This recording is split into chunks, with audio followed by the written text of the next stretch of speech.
সকালবেলায় আবু জেহেলের লোকেরা দুই বাচ্চা এতিম ছেলেকে খেতে দিয়েছে বাসনে। ওই বাপ মা মরা ছেলে দুটো বাবা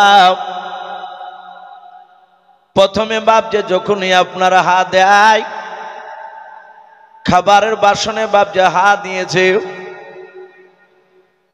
এক থেকে বাপজি দুইবার বাপজি খাবার তুলে লুকমা বাপজি মুখে যাহাতে দেওয়া হয়েছে রে বাবা।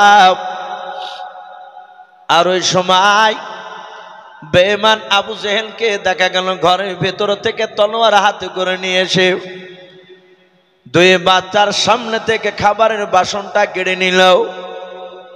আমার মনে হয় বাবা, মানুষকে খাবার খেতে নিয়ে খাবারের বাসন যদি টেনে নেয়, এর ওপর দিয়ে মনে হয় পৃথিবী তার বড় আঘাত হতে পারে না। দুই বাচ্চা চিলিকাদার বলে, চাচা আমার সামনে থেকে কেন দুই ভাইয়ের সামনে থেকে খাবারের বাসনটা কেড়ে নিলেন? ডাকে দিয়ে বলে, বেঈমান এখনই বাড়ি থেকে বেরিয়ে যাও। এক আবু জেহেল বেঈমান, আর সেই বেঈমান আবার বাচ্চা ছেলে মাসুম বাচ্চা ছেলে দুটোকে বেঈমান বলে ডাক দিল। এই এখনই বেরিয়ে যা, যদি বেরিয়ে না যাস এই তলোয়ার দেখছিস, তলোয়ার দিয়ে তোদের দুই ভাইকে জবাই করে দেব, এখনই বেরিয়ে যাও। বাচ্চা ছেলে দুটো বলেছিল, চাচা আপনার এরকম তো কথা ছিল না। বলে, কে কথা ছিল ও সব শুনতে চায় না, এখনই বেরিয়ে যাও। দুই বাচ্চা ছেলের বাপজি গলায় ধাক্কা দিয়ে বাপজি বের করে দিল। বাচ্চা দুটো হুড়মুড় করে বাপজি মাটিতে পড়ে গেল। আবার ওঠার পর বলেছিল, চাচা আপনি যে বলেছিলেন বাবা তোমার টাকার পুটলা আমার কাছে আমানত থাকবে, যেদিন যাবা সেদিন নিয়ে চলে যাবাও। চাচা দয়া করে টাকার পুটলাটা আমাদেরকে দিয়ে দেন, আমরা চলে যাব, যেই দিকে চৌকা যা যাবে সেই দিকে যাব। চাচা বাপ মা যখন নাই কোনো জায়গায় শান্তি পাবো না। ও বাপজু ভাইয়েরাও, যাদের বাপ মা নাই তারাই জানে বাপ যে দুনিয়াটা তাদের কাছে কত কঠিন। আমি জীবনে দেখেছি বাবা অনেক বাচ্চাকে ভগবান গোলায় বাপ নিয়ে গত বছর একটি জায়গায় জালসায় রাত্রি 11টার সময় বাপ জামাকে তুললেন, যাহাতে 8 ঘন্টা খুতবা হয়েছে, বাপ যে বক্তব্য শুরু হয়েছে, হঠাৎ ঝড় বৃষ্টি শুরু হয়ে গেল। জালসার লোক এদিক ওদিক বাপ যে পালিয়ে গেল। সভাপতি সাহেব আমাদেরকে নিয়ে বাপ যে দৌড়ে পালাতে গিয়ে একটা ছাপড় বাপ যে টানের ঘরে গিয়ে উঠলাও। একটা ছোট বাচ্চা ছেলের গায়ে বাপ যে আপনার একটা পাতলা জামা, ঝড় বৃষ্টির কারণে বাচ্চা ছেলেটার জামা ভিজে গিয়েছে। ছেলেটা কয়েকটা বাপ নিয়ে প্লাস্টিকের খেলনা জিনিস নিয়ে এইভাবে হাত দুটো গোটে নিয়ে থরথর করে কাঁপতেছে। আমি বললাম, বাবা মনে হয় ছেলেটার আব্বাকে বেঁচে নাই। পাশ থেকে আর একটা লোক বলল, মৌলানা সাহেবের আব্বা। ছেলেটার যখন বয়স প্রায় 2.5 বছর তখন তার আব্বা মারা গিয়েছে, মা অন্য জায়গায় বিয়ে করেছে, ছেলেটাকে কেউ দেখে নাই। তাই আমরা 700-800 টাকার প্লাস্টিকের খেলনা জিনিস কিনে দিয়েছে, হয়তো আমাদের সাথে নিয়ে গিয়ে 100 টাকা লাভ হবে, ওই টাকা দিয়ে হয়তো তার দিনটা চলে যাবে। এই কথা বাপজি বলছে, আর বাচ্চা ছেলেটা কাঁদছে। ও বাপজি ভাইয়েরা, এখানে অনেকগুলো মানুষ ছিল, না হলে গোটা কুড়ি মানুষ, প্রায় লোকের চোখে পানি। দৃশ্যখানা দেখে যাদের বাপ নাই মা নাই তারা জানে বাপজি বাপ মা বাপজি কত বড় দামি। ওই বাচ্চা দুটো ডাক দিয়ে বলল, ভাই রে আব্বা নাই মা নাই, সুখ কপালের হবে না, টাকার পুটলাটা দাও। টাকার পুটলা দিল না। বাচ্চা ছেলে যেটা বললো, চাচাও আপনি টাকার পুটলা না দিলে আমাদের তার কিছু নাই, বলে এগুলো নিয়ে আমরা হয়তো বিক্রি করে আমাদের দিন যাবে। আবু জেহেল দিল না, গলায় আবার ধাক্কা দিয়ে বাপজি দরজা থেকে বের করে দিল। সারা পৃথিবীর দরদি নবী জনাবে মুহাম্মদ রাসূলুল্লাহ সাল্লাল্লাহু তাআলা আলাইহি ওয়াসাল্লাম নবীজি বাপজি জানেন না এদেরকে ধাক্কা দিয়ে বের করে নিয়েছে। এই বাচ্চা দুটো রাস্তা দিয়ে কাদার চলে যায়। আবার আবু জেহেলের লোকেরা বাপ যে তারা গোপনে তারা থেকে হাততালি মারছে, ঠিক উচিত বিচার করেছে আবু জেহেল আমাদের নেতাও। বাপ যে ওরা অজানার ভান করে আবার বাচ্চা ছেলে দুটোকে বলেছিল, বাবা কি ব্যাপার তোমরা কাঁদতে কাঁদতে কেন আবু জেহেলের বাড়ি থেকে চলে যাচ্ছ? ডাকে দিয়ে বলেছিল, চাচা আবু জেহেল আমাদেরকে ঘরে থাকতে দিল না, 3-4 দিনকার দিন আমাদেরকে বের করে দিল। ওগো চাচা, আমাদের যে টাকার পোটলা ছিল টাকার পোটলাও কেড়ে নিল, আমাদেরকে দেয় নাই। দয়া করে চাচা একটু ওই আবু জেহেলের বাড়ি থেকে টাকার পোটলাটা নিয়ে এসে ব্যবস্থা করে দাও। আবু জেহেলের দলের লোকেরা বলল, বাবা ওই লোকটার কাছে যাওয়া সম্ভব নয়, আমরা যেতে পারবো না। কিন্তু বাবা রে, একটা লোক আছে, তার কাছে গেলে ন্যায্য বিচার পেয়ে যাবা। আবু জেহেলেদের লোকেদের বাপজি মনের তামান্না ছিল, বাসনা ছিল। আল্লাহ রসুলের বাপজি চোখের দুশমন বেঈমান আবু জেহেল, আবু জেহেলের চোখের দুশমন মুহাম্মদ সাল্লাল্লাহু আল্লাহর নবী তার কাছে গেলে আবু জেহেল মেনে নেয় নাও, আল্লাহর নবীজিকে দেখতে পারে নাও। এরা চিন্তা করলো, বাচ্চা ছেলে দুটোকে যদি নবীর রাস্তায় নবীর বাড়ি পর্যন্ত যদি পৌঁছে দেওয়া যায় আর নবীর কাছে বিচার জানালে নবী আর থাকতে পারবে না। আবু জেহেলের বাড়িতে যাবে বিচার করতে, ওই টাকার পোটলা আনতে। যখনই আবু জেহেলের বাড়ির দরজার ভিতরে চলে যাবে, আবু জেহেল দরজাটা বন্ধ করে দিয়ে ঘরে পেয়ে তার ভাতিজাকে ধরে ধরে মারবে। আল্লাহর নবী জনাবে মুহাম্মদ রাসূলুল্লাহ সাল্লাল্লাহু তাআলা আলাইহি ওয়াসাল্লাম তিনি রাস্তা দিয়ে নাই বাপজি বাড়িতে বসা ছিলেন। আবু জেহেলের লোকেরা বলল, ওই দেখো যাও, ওই আব্দুল্লাহর সন্তান মুহাম্মদ রাসূলুল্লাহ সাল্লাল্লাহু তাআলা আলাইহি ওয়াসাল্লামের বাড়িতে চলে যাও। আল্লাহ রসুলের বাড়ির দরজা গিয়ে ডাক দিলেন নবীকে। আমার বিশ্ব নবী বাপজি ঘর থেকে বেরিয়ে এসে বাবা ওই বাচ্চা ছেলে দুটোকে সালাম দিলেন। বলুন সুবহানাল্লাহ। আল্লাহর নবী এত ভালো ছিল, ছোট বাচ্চা ছেলেদেরকে পর্যন্ত সালাম দিতেন বাবা। আমরা বড় মানুষকেও সালাম দিতে লজ্জা বোধ করি, অনেকে তাকাতাকি করি, ও আমাকে আগে দেখ, ও আমাকে আগে দে। এভাবে তাকাতাকি করতে গিয়ে দেখা যায় কেউ কাউকে সালাম দেয় না, এরকম আছে না নাই? অনেক আছে। কিন্তু আমার দরদি নবী বাচ্চা ছেলেকে পর্যন্ত বাপজি সালাম দিতেন। ছোট ছোট বাচ্চা ছেলেরা আল্লাহর নবীর কথা শোনার পর ওই বাচ্চা ছেলেরা থাকতে পারতেন না, নবীর মহব্বতে পড়ে যেতে। হাদিসের ভাষায় পাওয়া যায়, নবী আমার রাস্তা দিয়ে বাপজি হেঁটে গেলে অনেক বাচ্চা ছেলেরা নবীর সাথে গিয়ে পাঞ্জাবের নবীকে ধরতো, নবীজির বাপজি দাড়িখানাকে ধরতো। নবী বাচ্চা ছেলেকে বুকের সাথে জোরে জোরে কপালে চুমা দিতেন। আল্লাহর নবী বাপজি কোলে নিতেন। অন্য বাচ্চারা বাপজি যখন দৌড়ে যেতেন, কোন বাচ্চা ছেলে রাসূলুল্লাহর বাপজি কথা শোনার পর স্তনে মার বাপজি দুধ খেতে খেতে যাতে নবীজির বাপজি আপনার আওয়াজ শুনতেন, মার স্তন থেকে বাপজি দুধ খাওয়া বন্ধ করে দিয়ে সোজা আল্লাহর নবীর কাছে দৌড়াতেন। ওই বাচ্চার মা বলতো, বেটা দুধ খেয়ে নাও। বলে, না মা খাবো না, আল্লাহর রসুলরা যাচ্ছে রাস্তা দিয়ে, আল্লাহর নবীর সাথে আমাদের কথা বলতে ভালো লাগে। বলুন সুবহানাল্লাহ। এ ছিল রসুল। ইমান এমনি এমনিয়া বাপজি মানুষেরা নাইলি রসুলুল্লাহর আখলাক চরিত্র দেখে বেঈমানেরা তাজ্জব হয়ে যেত। এরা ভাবতো যে লোকটা এত বড় মহান। আল্লাহ রসুল সাল্লাল্লাহু তাআলা আলাইহি ওয়াসাল্লামকে মারার জন্য লোক পাঠিয়েছে, নবীকে মারার জন্য লোক পাঠিয়েছে। আমার বিশ্ব রসুলের কাছে যাওয়ার পর রসুলের চেহারা দেখেছে, ওরাই বলা বলি করছে, ভাই এই লোকটা তো কাউকে মারতে পারে না। দেখ লোকটার চেহারা দেখে বলছে লোকটা কোনো ব্যথায় ব্যথিত হয়ে আছে। রসুলের কাছে গিয়ে নবীর কথা শুনে সাথে হাতে বাপজি কলমা পড়েছেন। বলুন আলহামদুলিল্লাহ। আল্লাহ রসুল বেরিয়ে এসে বললেন, বাবা কি ব্যাপার, আমার বাড়ির দরজা এসে কাঁদছে গেল? ওরা কাঁদছে, টাকার পুটলা কেড়ে নিয়েছে, বাপ মানে। বলে, আপনি কে? আল্লাহ রসুল তাদেরকে বললেন, আমি তোমাদের রসুল, তোমাদের নবী। ধরো না আমি তোমার চাচাও। বাবা কাঁদো না, ভয় করো না, তোমাদেরকে কে ভয় দেখিয়েছে এভাবে? বাচ্চা ছেলের কাছ থেকে থালি কেড়ে নিয়েছে, তালোয়ার দিয়ে বাপ যেভাবে মারতে গিয়েছে, একটা আতঙ্ক ধরে আছে দুই বাচ্চার ভিতর। ফুপড়ে ফুপড়ে কাঁদছে আর বলছেন, ছোট ছোট বাচ্চা ছেলে দুটো যে ওই আবু জেহেল বলে লোকটা আমর ইবনে হিশাম বলে ডাকে, ওই লোকটাও আমাদের টাকার পুটলা সব নিয়ে নিয়েছে। পুরা ঘটনা রাসূলুল্লাহর কাছে শোনালো। আল্লাহ রাসূল বললেন, বাবা আমি যদি তোমাদের দুইজনকে আবু জেহেলের কাছে নিয়ে যাই, তাহলে তোমরা কি আবু জেহেলের কাছে দাবি করতে পারবা যে এই লোকটা আমাদের টাকার পুটলা নিয়েছে?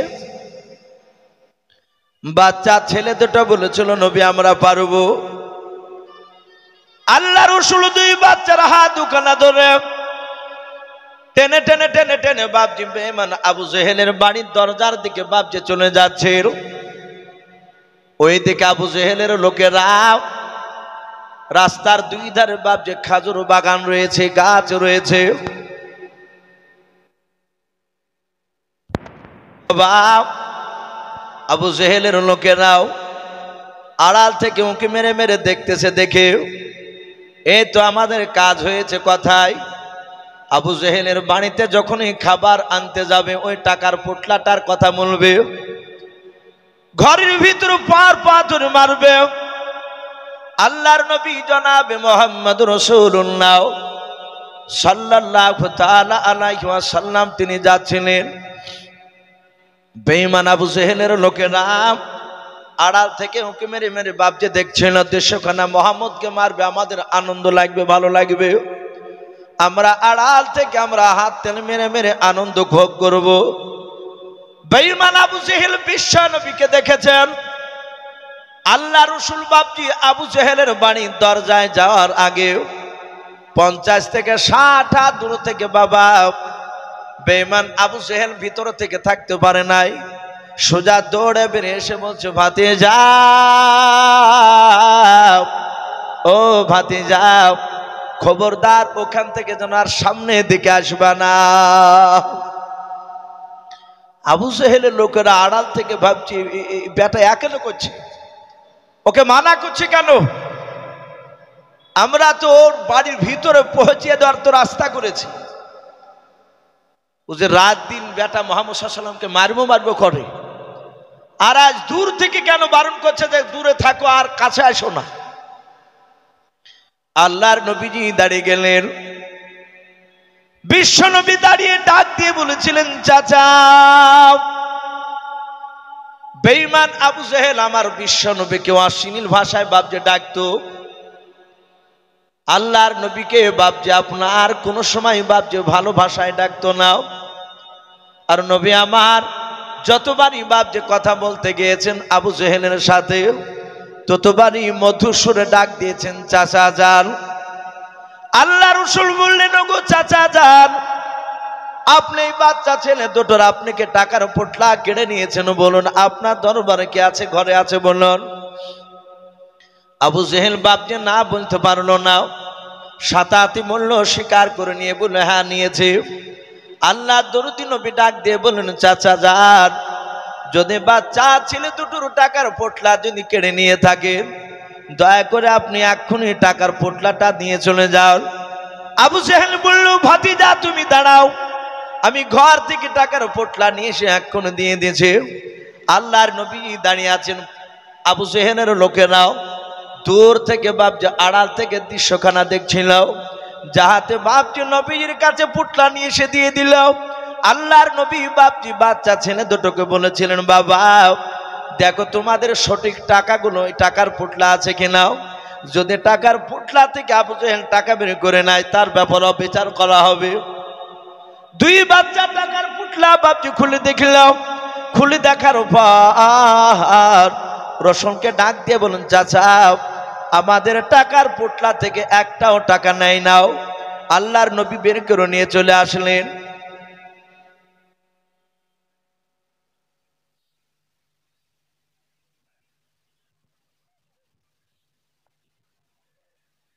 আলহামদুলিল্লাহ, বক্তব্যের মাঝখানেই না বলি না, তাই আমাদেরকে বলতে বাধ্য হচ্ছি। আমাদের মাদ্রাসার জালসার, আজকে জালসার যিনি যোগ্যতম সভাপতি সাহেব, বহরমপুর থেকে আগত মাওলানা ইলিয়াস সাহেব আমাদের এখানে কয়েক মিনিট ধরে উপস্থিত হয়ে বসে রয়েছেন। তাই তিনাকে বরণ করা হয়নি। তিনাকে 1 মিনিটের জন্য আমরা বরণ করে নিচ্ছি। আজ কি তিনাকে বরণ করবেন আমাদের পার্শ্ববর্তী গ্রাম চাঁদপুরি নিবাসী, যিনি আমাদের সকলের পরিচিত জনাব আলহাজ সাদেক রেজা বিশ্বাস সাহেব। ওনাকে আমি অনুরোধ করব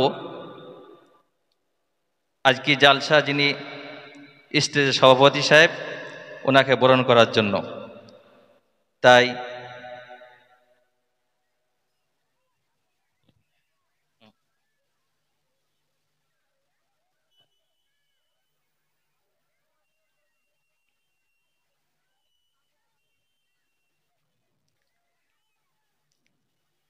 তার সাথে সাথে আমাদের এই মাদ্রাসার যে প্রথম বছরে, যে বছর জালসা আমাদের মাদ্রাসার প্রথম হয়েছিল, সে জালসাতে তিনি আমাদের মাদ্রাসার স্টেজের সভাপতি করেছিলেন, যিনি যার নাম করলাম পার্শ্ববর্তী গ্রাম চাঁদপুর আলহাজ সাদেক রেজা সাহেব। ওনাকে বরণ করে নিচ্ছেন আমাদের পার্শ্ববর্তী গ্রাম গরিবপুর, সেই গরিবপুরের মাদ্রাসার শিক্ষক কারি মাইনুল সাহেব। হ্যাঁ ভাই, বক্তব্য চালু রাখুন। একবার দুরূদ পড়ে নি, আল্লাহুম্মা সাল্লি আলা মুহাম্মাদিন ওয়া আলা আলি মুহাম্মাদ কামা সাল্লাইতা আলা ইব্রাহিম ওয়া আলা আলি ইব্রাহিম ইন্নাকা হামিদুম মাজিদ। আল্লাহুম্মা বারিক আলা মুহাম্মাদিন ওয়া আলা আলি মুহাম্মাদ কামা বারাকতা আলা ইব্রাহিম ওয়া আলা আলি ইব্রাহিম ইন্নাকা হামিদুম মাজিদ। সাল্লাল্লাহু তাআলা আলাইহি ওয়াসাল্লাম। ভাই আলহামদুলিল্লাহ, যথেষ্ট মানুষ এই জালসার ভিতরে চলে এসেছেন। যেসব বাবজি ভাইরা পেছনে দাঁড়িয়েছেন, ভাই ওইভাবে দাঁড়িয়ে না থেকে একটু যদি সামনে এসে যদি গুছিয়ে বসতে, তাহলে আলহামদুলিল্লাহ সভাটা আরও ভালো লাগতো।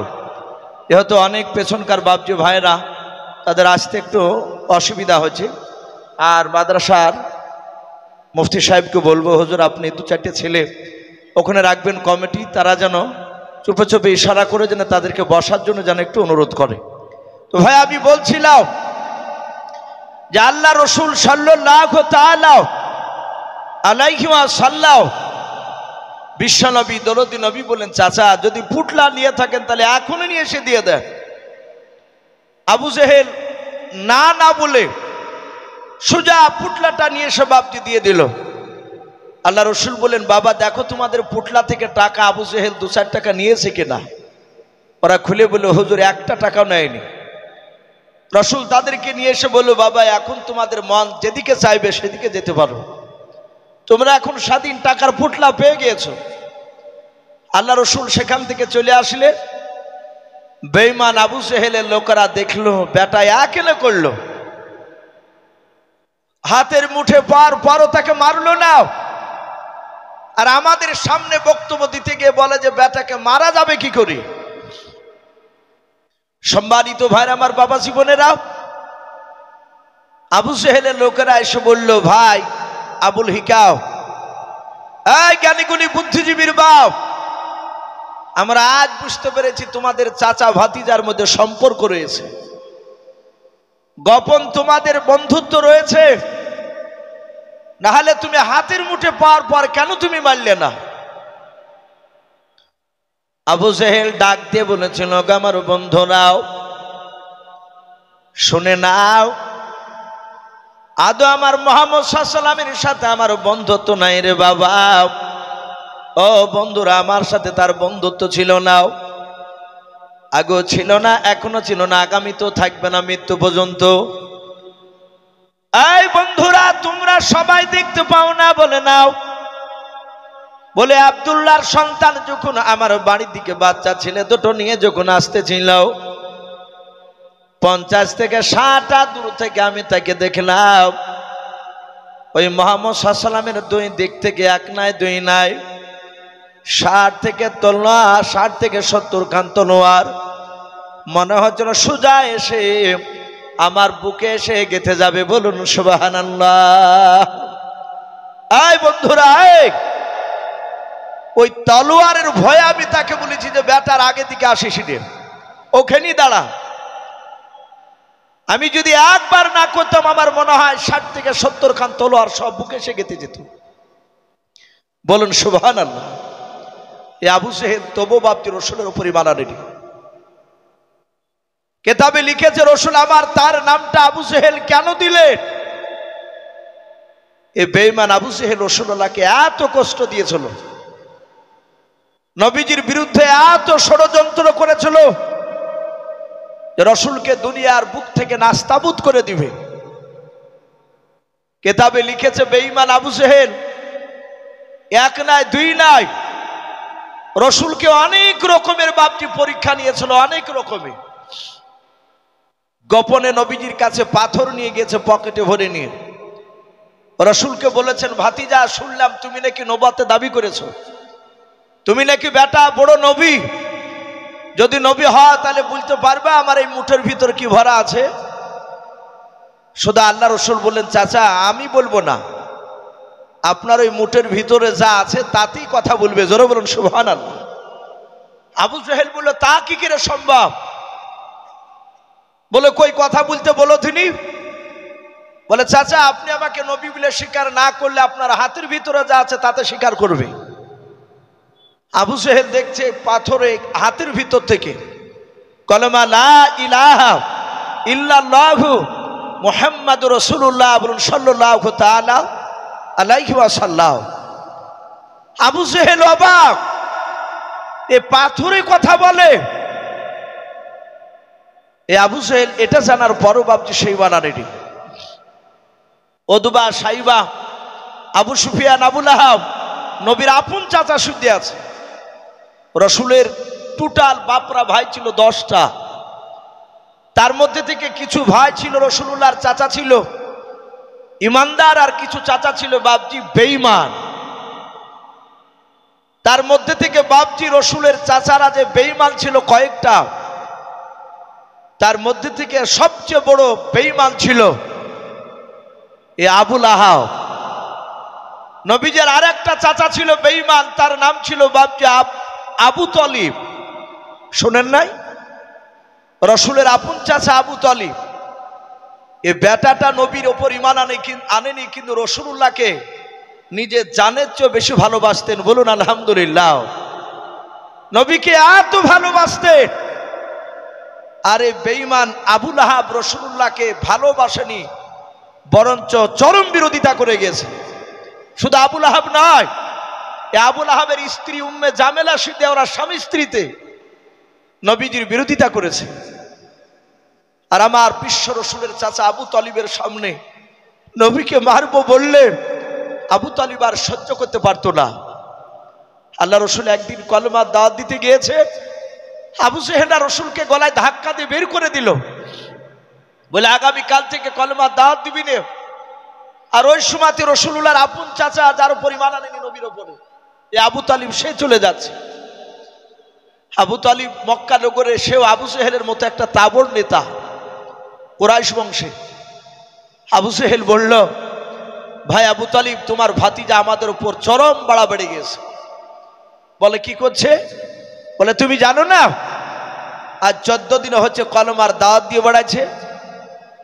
রসুলের চাচা আবু তালিব বললেন আমি সেটা জানি, কিন্তু ওর উপরও তো আমি ঈমান আনিনি।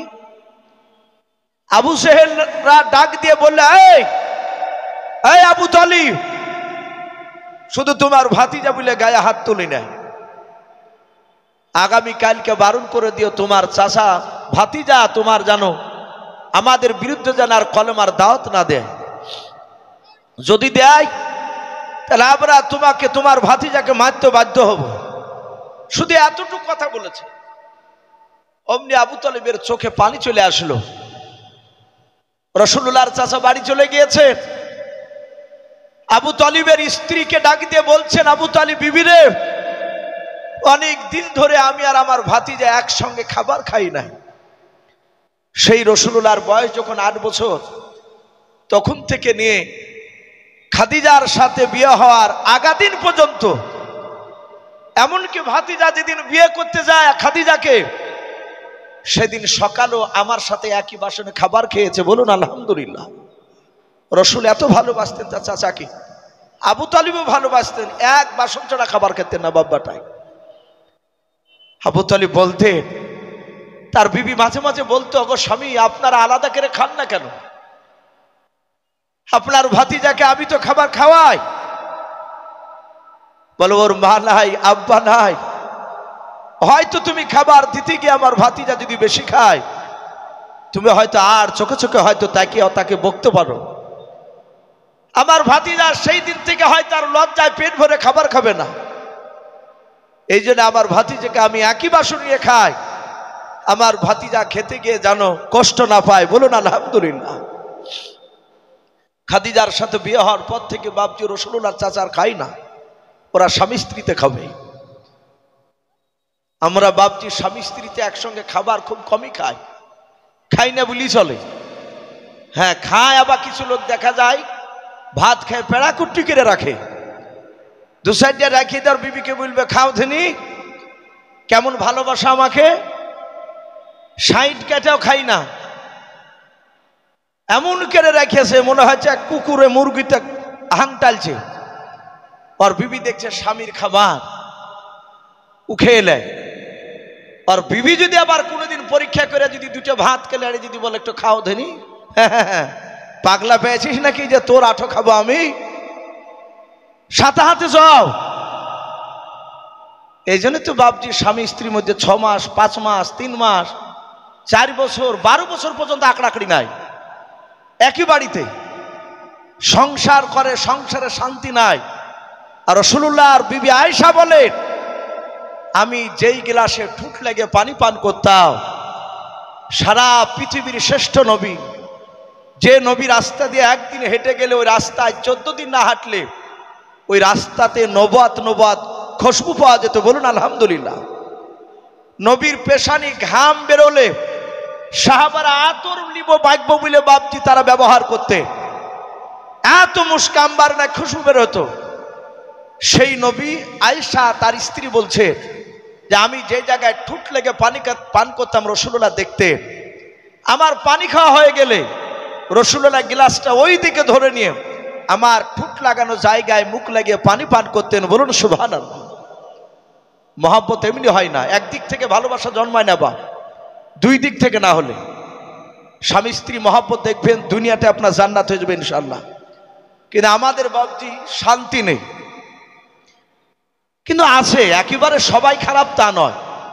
পৃথিবীতে এখনো আল্লাহ আল্লাহ লোক আছে বলে দুনিয়া এখনো টিকে আছে। বা তা আমি বলছিলাম, আবু তালিব ডাকে দিয়ে বলল, বিবি রে খাবার একটা বাসনে 2টো মানুষের মতো খোলো, আজ আমার ভাতিজাকে নিয়ে খাবার খাবো। আবু তালিবের উদ্দেশ্যে আমি খাবার খেতে গিয়ে আমি আমার ভাতিজাকে একটু বারণ করব। আল্লাহ রসুলকে ডাকলেন, চাচা। নবী বললেন, চাচা আমাকে ডাকলেন? বলে হ্যাঁ ভাতিজা এসো। বলে বসো। সামনে দেখছেন খাবারের বাসন। আল্লাহর নবীকে নবীজের চাচা ডাক দিয়ে বলেছিল, ভাতিজা খাবার খাও। আল্লাহর নবী জনাবে মুহাম্মদ রাসূলুল্লাহ সাল্লাল্লাহু তাআলা আলাইহি ওয়াসাল্লাম বসে পড়লেন। নবীজের চাচা আবু তালিব মনে মনে ভাবল, রে মাওলা, আমার ভাতিজাকে বেঈমান আবু জেহেল না মারব বলেছে মক্কার বড় বড় নেতারাও। আল্লাহর রাসূলকে মারবে, নবীজি কোন মার দাওয়াত এই কারণে। আবু তালিব মনে মনে চিন্তা করল, আমি খাবার খাওয়ার আগে যদি কথাটা শোনাই, আমার মনে হয় ভাতিজা দুঃখ করে আর হয়তো খাবার খাবে নাও। আর আমার ভাতিজা রাত্রিবেলায় যদি দুঃখ করে খাবার না খায়, আমি যে তার চাচা, গোটা রাত আমিও ঘুমাতে পারবো না। বলুন সুবহানাল্লাহ। ও বাপজি ভাইয়েরাও, এখান থেকে বাপজি একটা শিক্ষা আমাদের নেওয়া দরকার। এখানে অনেক আমরা সন্তানের বাপ প্রায় এসেছি এখানে বাপজি, অনেক বাপজি বিবাহিত বাপজি পুরুষেরা আছে যাদের বাপজি 2টা 3টা 1টা করে বাপজি সন্তান হয়ে গেছে। অনেক লোক এখানে আছে আমরাও। অনেক সময় বাবা সন্তানরা বাপজি অন্যায় করে ফেলে, দোষ করে ফেলে। দেখা যায় সন্তানকে বাপজি বাপ বাড়ি থেকে গলায় ধাক্কা দিয়ে বের করে দেয়, আর বাড়িতে আসবি না। জনম দুঃখিনী মা, সন্তান বাড়ির বাইরে আর মা সহ্য করতে পারে নাই, দেখে তার স্বামী বাপজি বাড়িতে নাই, ছেলেকে বকেছে। ওই ছেলের মা বাপজি লুকিয়ে ঘর থেকে বাপজি আপনার খাবার খুলে নিয়ে এসে বেটাকে বাহির থেকে বার করে নিয়ে এসে ঘরের ভেতর নিয়ে এসে বাপজি খাবার খাওয়ায়। অনেক সময় খাবার খাওয়াতে গিয়ে মা দেখে বাবা ছেলের আব্বা চলে আসার পর মাকে পর্যন্ত মারে ছেলের লেগে। মারিয়া বলে কেন খাবার দিতে গিয়েছিলে? বলে বাপজি ছেলে খাবার খায়, 2-3 বার খাবার খাওয়া হয়েছে। আরো সময় অনেক ছেলের বাপ বাপজি খাবারের বাসন কেড়ে নেয়। যখন কেড়ে নেয় ছেলে রাগ করে আর সহ্য করতে না পেরে শোনা যায় পরের দিন হয় গলায় দড়ি দিয়ে ছেলে মারা গিয়েছে, নতুবা বাবা ট্রেনে গিয়ে গলা দিয়েছে, নাইলে বাপজি বিষ খেয়ে মারা গিয়েছে। এরকম ঘটে না? ও বাপজি ভাইরা, সন্তান দোষ করলে বাপজি খবরদার খাবার খেতে দিয়ে যেন খাবার কেড়ে নেবেন নাও। একজন বেঈমান নবীর চাচা আবু তালিব বাপজি দেখলো না নাও আমার ভাতিজা খাবার খেতে খেতে বসেছে, আমি যদি ওই আবু জেহেলের কথাটা বলি খাবার খাওয়ার আগে, তাহলে মনে হয় আমার ভাতিজার খাবার খাবে না। তাই আবু তালিব বাপজি ডাক দিয়ে বলল ভাতিজা খাবার খাও। আল্লাহ রাসূল হাত দুখানে এইভাবে জোড় করে বললেন, ও চাচা আপনি বেয়াদবি হলে মাফ করবেন চাচা, আপনি তো ভালোই জানেন 8 বছর বয়সে আমার দাদা ইন্তেকাল করে গিয়েছিল। আমি যখন মার পেটে 6 মাসের বাচ্চা ছিলাম চাচা, আমি জন্ম নেওয়ার পর শুনেছি আমার সেই সময় আব্বা আব্দুল্লাহ দুনিয়ার বুকে বেঁচে ছিলেন না। আমার দাদার কাছে মানুষও ছিলাম। আমার 8 বছর বয়স আমার দাদা আব্দুল মুত্তালিব তিনিও ইন্তেকাল করে গিয়েছেন। ওগো আমার চাচা 8 বছর থেকে না আপনার পর্যন্ত আপনার কাছে আপনাকে অভিভাবক বলে আমি আপনাকে মানি, আপনি আমার গার্জেন হিসাবে আপনাকে মানি। ওগো চাচা 25 বছর পর্যন্ত সেই 8 বছর থেকে নিয়েও আমার বয়স 25 বছর পর্যন্ত চাচা খাবার খেতে গেলে 1 বাসনেই খাবার খেতাম চাচা ভাতিজাও। কিন্তু চাচা আপনি তো ভালো জানেন আপনি আগে খাবার না খেলে আপনার ভাতিজা আগে খাবার খাই নাই। জোরে বলুন সুবহানাল্লাহ। ও চাচা আজ আপনাকে খাবার খাওয়া লাগবে, আপনি যদি আগে না খান আপনার চাচা ভাতিজা আমি খাবার খাবো না। আল্লাহ রাসূল যখন এই কথা বললেন বাবা আবু তালিব বিশ্বনবীর চেহারার দিকে বাপজি ফাল ফাল করে তাকিয়ে থাকার পর আবু তালিবের 2 চোখের কোনা দিয়ে পানি গড়তে লাগলো। আল্লাহ রাসূলের চাচা আবু তালিব আর খাবার খেলো না। নবীর মহব্বতের কথা শোনার পর বললেন চাচা আপনি না খেলে খাবার খাবো না। শুধু এতটুকু কথা নবীজি বললেন আর আবু তালিব সহ্য করতে না পেরে বাবা নবীকে বুকের সাথে বাপজি জড়ে ধরলেন। জড়ে ধরে বলেন বেটা তুমি এত আমাকে ভালোবাসো বলে চাচা গো আপনাকে আমার নিজের আব্বার চেয়ে আপনাকে বেশি ভালোবাসি। আল্লাহ রাসূলের চাচা ডাক দিয়ে বলে ভাতিজা আর ধৈর্যের বাঁধ আমি ধরে রাখতে পারলাম না। ওরে ভাতিজা আজ দিনের বেলায় কি বেঈমান আবু জেহেল উতবা সাইবাদের সাথে দেখা হয়েছিল তোমার? আল্লাহ রাসূল বললেন চাচা দিনের বেলায় মক্কা নগরে আমার সাথে তাদের দেখা হয়েছিল। আবু তালিব বলল ভাতিজা তোমাকে কি কিছু বলে নাই? আল্লাহ রাসূল বাপজিকে দেখে বলেন চাচা এই দেখেন কপালটা একটু ফেটে গিয়েছে। আবু তালিব বাপজি রাসূলের কপাল ফাটা জায়গায় আবু তালিব বাপজি মহব্বতে বাপজি চুমা দিয়ে দিলেন। বলে ভাতিজারে তোমাকে কে মেরেছে এমন করে? আল্লাহর নবী কাদার বলেন চাচা আমাকে বেঈমান আবু জেহেল গলায় ধাক্কা দিয়ে মক্কা নগরে ফেলে দিল। আমি দাঁড়াস করে হড়মড় করে পড়ে গিয়ে আমার পাথরে রাস্তার উপরে পাথর ছিল, পাথরে আঘাত লেগে কপালটা ফেটে গেল। ও চাচা আমাকে গলায় ধাক্কা দিয়ে বললাম আগামীকাল থেকে জানো আর কলমার দাওয়াত দেবে না। আবু তালিব বলে ভাতিজা তুমি চলে যাওয়ার পর আমার সাথে তাদের দেখা হয়েছিল, আমাকেও তারা ওই রকম কথা বলেছে। ওরে ভাতিজা, ওদের চেহারার দিকে চেয়ে দেখলাম ওদের ভাঙ ভঙ্গিমা ভালো ছিল না। ওরে ভাতিজা, ওরা বলেছে তুমি যদি আগামী কাল যদি কলেমার দাওয়াত দেওয়া বন্ধ না করো, কলেমার দাওয়াত যদি দিতে যাও, তাহলে তোমাকে আবু জেহেলরা ধরে ধরে মারবে। ওরে আমার ভাতিজা, যখনই তোমাকে মারবো বললে তখন মনে হয় আমার আসমানটা আমার মাথার ভেঙে পড়ে গেল মাথার উপরে। ওরে ভাতিজা, আমি তোমার হাত দুখানা জুড়ে ধরি বলি বাবা, তুমি যেন আগামী কাল থেকে আর কলমার দাওয়াত যেন দিতে যেও না। আবু জেহেলরা পুরস্কার পর্যন্ত দিব বলেছিলাম,